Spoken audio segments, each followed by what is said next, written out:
Dek. Boy. Abang. Jangan abang budak macam ni abang. Abang tak pernah ajar tau anak pergi sekolah. Iya tahu. Tapi tanyalah dia baik-baik. Mesti ada sebab kenapa dia penting sekolah.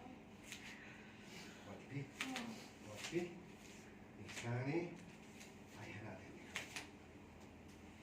Kenapa kamu penting sekolah, lepas tu kamu pergi kerja? Ha? Dah malas nak belajar. Eres cuma nak tolong Kak Tiara je. Kak Tiara dah banyak keluarkan duit untuk kita. Betul, Eres nak tolong bayar hutang ayah.